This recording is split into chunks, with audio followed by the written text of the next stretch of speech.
Gladys by Jackie French. 4 of us lived around the shed, me, Smudge, Fred and Gladys. Smudge was a wombat and Fred was a black-tailed wallaby. Gladys was a red-bellied black snake. Gladys was the odd one out. She was a snake and we were mammals. She tried to be inconspicuous, always just around the corner from the rest of us. It was only in later years, when her back began to wrinkle as she got fatter, that she grew confident. She'd sleep on the step, so you had to step over her to get out the door. I suspect Gladys spent most afternoons beneath my bed, catching bush rats and anticonus. I never looked under the bed in the afternoon, so I can't be sure. Even when I got used to Gladys, I kept our lives separate, and the rats were a nuisance.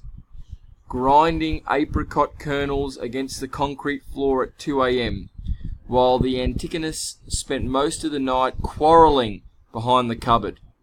Most of them moved out after Gladys arrived. Gladys and I met when I'd been living in the valley for about a year. She was asleep under the apricot trees on the knoll above the shed. I'd seen snake tracks in the dust around the shed, but tried to pretend to myself that they were Fred's tail marks. Fred was careless where he left his tail. I wasn't quite as scared of snakes as I had been when I first moved to the shed, but I still wasn't prepared to share my life with one, especially not a red-bellied black snake. Gladys didn't move when I went inside for the rifle. Perhaps it was the click of the safety catch that woke her. Maybe she'd been awake all the time, hoping I would think she was a stick. You can't really mistake a red-bellied black for a stick, though sometimes, for a second, you can think a stick is a red-bellied black. But sticks aren't glossy. They don't have bright red stomachs either. Gladys lifted her head just slightly as I aimed. I could see her slim head through the rifle sight, the edge of fire red below.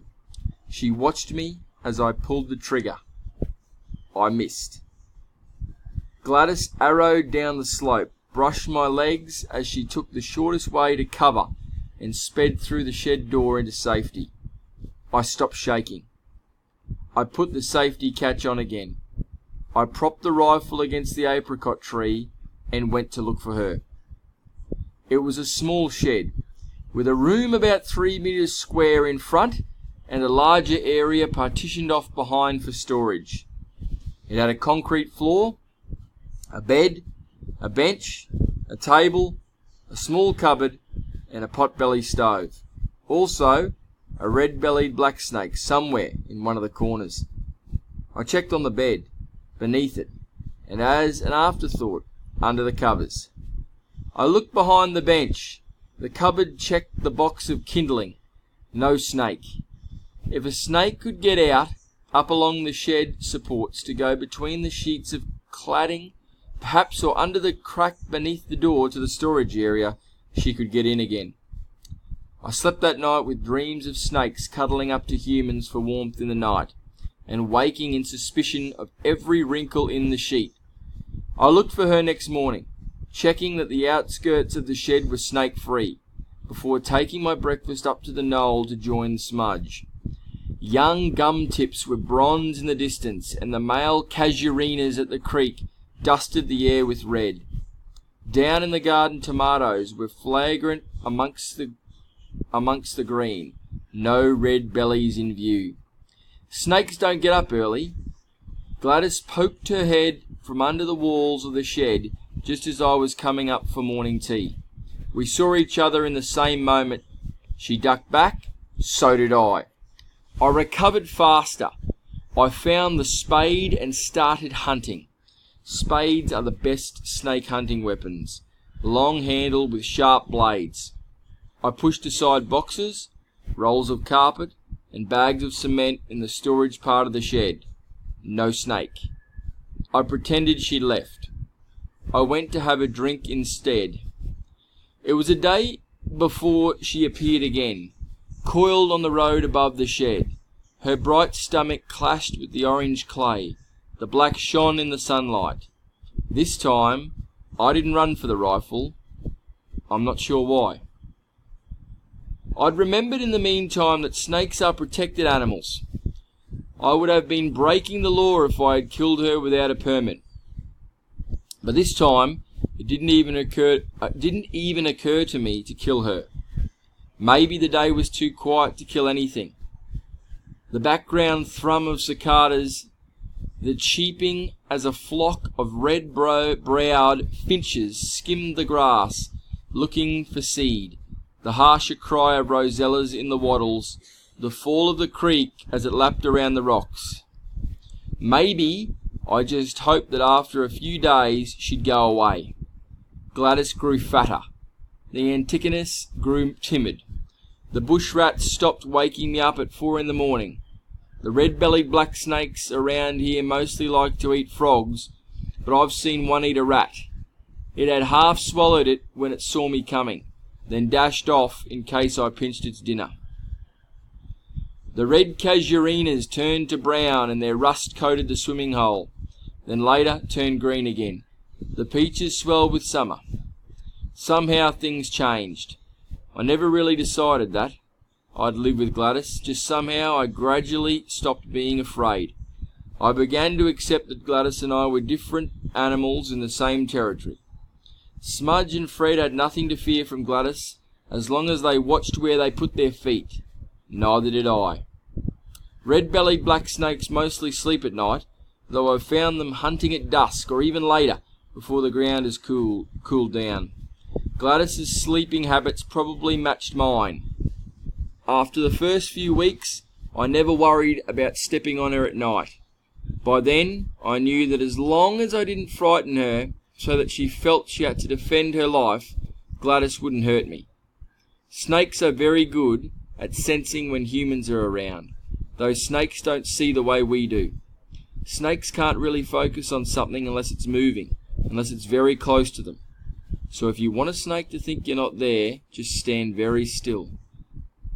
Snakes have an extraordinary sense of smell. They can probably see their prey by smelling it, just as we see with our eyes, but they probably won't strike unless you move.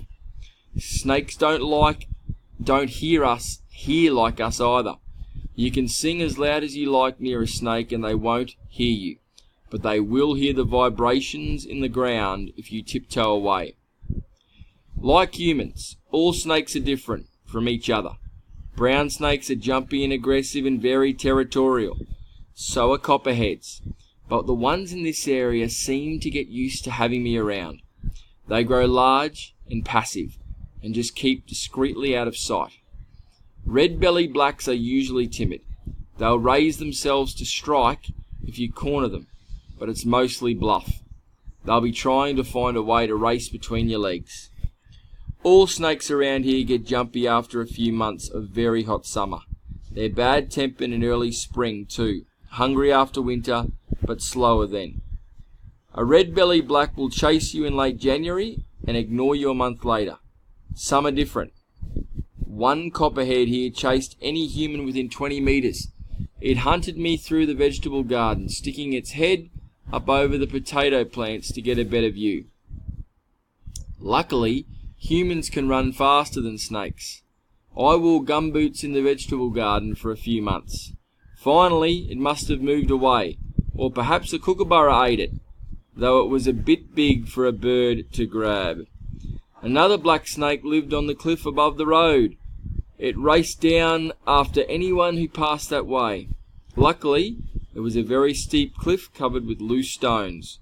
The snake usually lost its grip when it was halfway down and hurtled by out-of-the-control meters away from its prey. It laid there dazed, while whoever it was chasing wandered away. 2 brown snakes lived for years on the track leading up to the chook house. They spent most of their time curled up together, like a heap of overdone spaghetti. I named them Troilus and Cressida. Visitors stepped well around them, or waited till it was cooler, when Troilus and Cressida would slide off elsewhere, or had snaked off to grab a snack of eggs from the chook house. Troilus and Cressida were pinkish-brown, like many of the brown snakes around here, almost the same colour as the granite rocks.